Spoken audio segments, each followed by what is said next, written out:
दोस्तों, जब भी बात इंफ्रास्ट्रक्चर की आती है तो हमें हमेशा सड़कें दिखाई देती हैं, रेलवेज दिखाई देते हैं, एयरपोर्ट्स दिखाई देते हैं, सब दिखाई देते हैं, बट इसके पीछे की जो फाइनेंसिंग बॉडीज है वो नहीं दिखाई देती। एक ऐसी कंपनी जो सालों साल पहले खड़ी हुई थी, पर कांग्रेस के टाइम पे इस कंपनी में बहुत ज्यादा कुछ देखने को नहीं मिला। इस इन्वेस्टमेंट की स्टोरी कभी से इसके पीछे पड़ी हुई है, पर ये भूत है, इसका पीछा छोड़ने को नहीं कर रहा है। यहाँ पे सरकार इस कंपनी को रिवाइव करने में लगी हुई है। एक ऐसी कंपनी जिसको इंडस्ट्रियल फाइनेंस के रूप में ही स्टार्ट किया गया था, जिसका नाम था industrial financial corporation of India. जी मैं बात कर रहा हूँ आईएफसीआई की। थंबनेल में आपने देखा होगा कि एक बहुत ही बड़ी न्यूज आ रही है। इसकी न्यूज को समझने के लिए वीडियो को बना रहे हैं, तो किसी तरह की बाइंग सेलिंग एडवाइस नहीं, बट हाँ ये स्टॉक मल्टीबैगर हो सकता है अगर हमें इसको इन एंड आउट समझ लें तो, है ना। बाइंग सेलिंग की एडवाइस आप खुद को दीजिए, ज्यादा बेटर रहेगा। किसी भी न्यूज को जब तक आप आकलन करना नहीं जानते हैं, उस न्यूज की अंडरस्टैंडिंग आपको नहीं होगी, आप उसमें इन्वेस्टमेंट नहीं कर पाएंगे, ना ही आपको करनी चाहिए।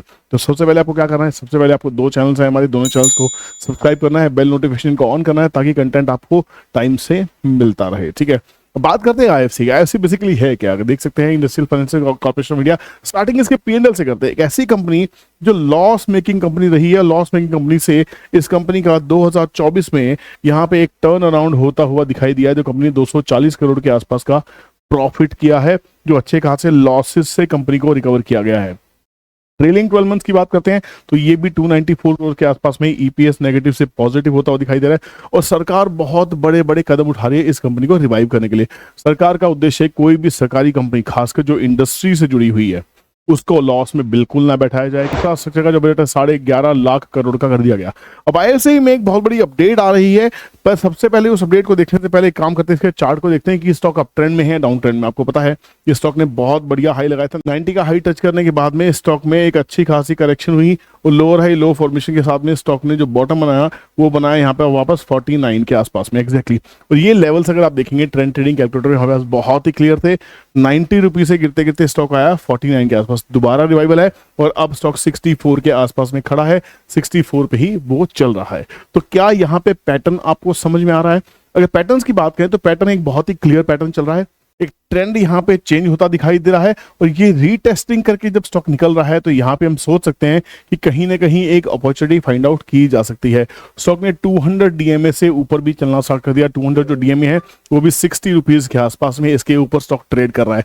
तो अगर आपको लॉन्ग रहना भी है तो टेक्निकल एनालिसिस क्या सिखाता है, अगर आप 200 डीएमए के ऊपर ट्रेड कर रहे हैं तो 200 डीएमए के नीचे छोटा मोटा स्टॉप लॉस प्लान करेंगे, यही बाइंग सेलिंग होती है ना।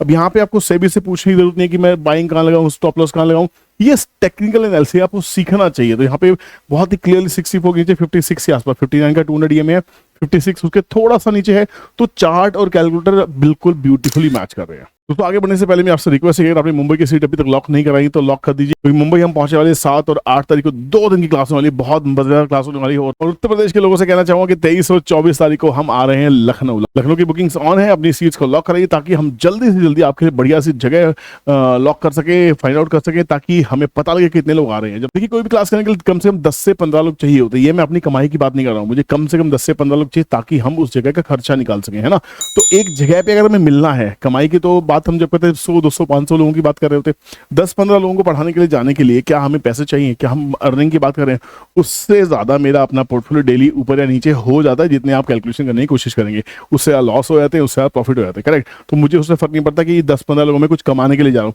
It is about my passion of training people. अगर आपको लगता है कि आपको सीखना है, आप जरूर, खर्चे तो लगेंगे ना, पैसा तो लगता है हर चीज के अंदर में। और सीट लॉक करने के लिए स्क्रीन पे दिए गए नंबर पे हमें अभी आप कॉन्टैक्ट कर सकते हैं। अब बात करते हैं उस न्यूज की जिस न्यूज ने तहलका मचा के रखा है, पर उस न्यूज के बाद से अभी तक स्टॉक चला नहीं है। ये न्यूज है मनी कंट्रोल पे, देख सकते हैं, government to convert IFCI into infrastructure advisory firm. अब ये कंपनी लोन देने का काम नहीं करेगी। पहले ही बहुत सारे बैड डेट्स हो चुके हैं, बहुत सारे एनपीएस हो चुके हैं। अब ये कंपनी इंफ्रास्ट्रक्चर की एडवाइजरी का काम करेगी। क्यों? क्योंकि भारत सरकार ने बीते दिनों में जो बात की है, यहाँ पे आप देख सकते हैं, देखिए साफ साफ लिखा है कि आईएफसीआई 1949 में लॉन्च किया गया था। It was asked to stop fresh lending in 2021 and 22 after bad loan soared depleting the lenders capital and liquidity. Centre owns 72% of IFCI. राष्ट्रपति के पास में करोड़ों शेयर्स हैं। The revamp comes on India is rapidly investing in infrastructure sector, increasing its spending more than 3 times in 5 years to 11.11 lakh crore for 2024 and 25। और ये खर्चा आगे बढ़ने वाले हैं, ये टारगेट्स बढ़ने वाले हैं, ये बजट बहुत तेजी से आगे ग्रो करने वाले हैं। आने वाले टाइम में ये 20-25 लाख 30 लाख करोड़ तक के बजट हो सकते हैं, जिस हिसाब से हमारी ज्योग्राफी है और जो इंफ्रास्ट्रक्चर की हमें रिक्वायरमेंट है ये बजट कुछ भी नहीं है। As per the plan IFCI will not resume lending, देखिए ध्यान से दीजिएगा इस लाइन के ऊपर में, एज पर द प्लान, अब जो नया प्लान है, IFCI will not resume lending, instead expanding the scope of its infrastructure advisory services to include evaluation for the state government's infrastructure and green projects. The first source है, ध्यान रखिए green projects, green की बातें हो रही, infra की बातें हो रही, छोटी मोटी बातें नहीं है।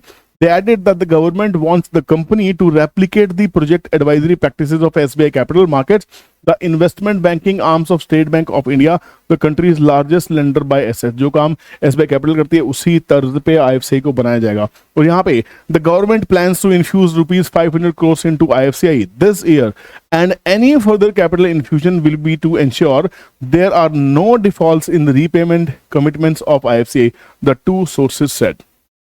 अब कमाल की बात तो ये है, ये कंपनी के पास में स्टॉक होल्डिंग की वैल्यू है, हो सकता है आने वाले टाइम में ये बहुत सारी कंपनीज को मर्ज कर दिया जाए। एनएससी का आईपीओ भी आने वाला है, एनएससी की भी कुछ इक्विटी आईएफसी के पास में है, तो यहाँ पे गेम बहुत बड़ा हो सकता है। अभी अगर आईएफसी की बात करते हैं तो आईएफसी का जो अपना मार्केट शेयर, ध्यान रखिएगा, अपना जो मार्केट कैप है 16,550 करोड़ का है, और अगर स्टॉक होल्डिंग की बात करें जो इसी की एक कंपनी है, अगर उसको इसमें मर्ज कर दिया गया, ये भी बातें चल रही है, तो उसकी अपनी वैल्यूएशन 50,000 करोड़ के आसपास की, उससे ज्यादा ही है। तो अगर वो मिल जाती हैं तो ये कंपनी ऑटोमेटिकली 50-60 हजार करोड़ की हो जाएगी। सोच के रखिए, हो सकता है सारे बिजनेसेस आईएफसीआई के मर्ज कर दिए जाए, ये भी सरकार सोच सकती है, ऐसा भी कुछ सुनने में आ रहा है।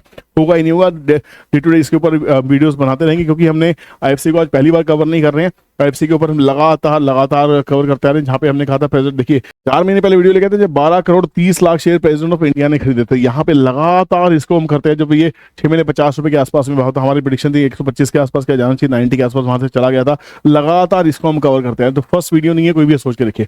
अब किसी तरह की बाइंग सेलिंग एडवाइस नहीं है, क्योंकि यहाँ पे ना तो सही भी अलाउ करता है, हम कह रहे हैं, बट यहाँ पे चार्ट जो कह रहा है आपको समझ में आना चाहिए, न्यूज जो कह रही है इसको एनालिसिस करो, और उसके बाद आप मुझे बताएंगे कि क्या वाकई आईएफसी एक टर्न अराउंड स्टोरी हो सकती है या सिर्फ एक जुमला है। अगर जुमला है सरकार का तो डेफिनेटली इससे दूर रहना चाहिए, बट अगर आपको आईएफसी में कोई भी स्कोप दिखाई देता है, क्योंकि जब हम बात करते हैं इंफ्रास्ट्रक्चर सेक्टर की, तो यहाँ पे आईएफसीआई का मतलब क्या था। आईएफसी की अगर फुल फॉर्म पे आप देखेंगे, फुल फॉर्म में सब कुछ लिखा है, it was industrial finance corporation of India. Industry खड़े कर रहे हैं हम यहाँ पे, जिस हिसाब से इरेडा काम करती है, ग्रीन एनर्जी की फाइनेंसिंग का सारा काम करती है, वहीं पे आईएफसीआई को जिम्मा दिया जाएगा इंडस्ट्री सेटअप करने के लिए, इसकी एडवाइजरी बनेगी, ध्यान रखना। तो मेरे हिसाब से ये आने वाले टाइम पे बहुत बड़ा गेम होने वाला है, और प्योर इनकम होगी, प्योर प्रॉफिट्स होंगे। हम लैंडिंग का काम नहीं करेंगे, यहाँ पे फाइनेंस एडवाइजरी रहेगी कि कहाँ से पैसा लेना है, किसको देना है, बीच में अपना कट लेना है। प्योर इनकम की बातें शायद हो रही हैं, तो यहाँ पे आईएफसीआई आने वाले समय पे मेरे हिसाब से आपकी वॉचलिस्ट का हिस्सा तो होना ही चाहिए। आईएफसीआई के बारे में आपके टारगेट्स क्या हैं, आप क्या कहते हैं, कहाँ तक जा सकता है या कहाँ तक और नीचे जा सकता है, सब बताइएगा। या कोई और ऐसी न्यूज जो इस वीडियो में शायद मिस हो गई हो, नेक्स्ट वीडियो में होनी चाहिए, जरूर कवर करने की कोशिश करेंगे। उसके लिए आपको कमेंट सेक्शन नीचे दिया गया, उस पर कमेंट जरूर लिखिए, थम्स अप कीजिए, लाइक दबाइए और आगे बढ़िए। Thank you so much for watching this video. उम्मीद करता हूँ वीडियो पसंद आई होगी, और दोस्तों शेयर करना मत भूलिएगा। मिलते हैं नेक्स्ट वीडियो में, तब तक ख्याल रखिए, टेक केयर, बाय बाय, जय हिंद।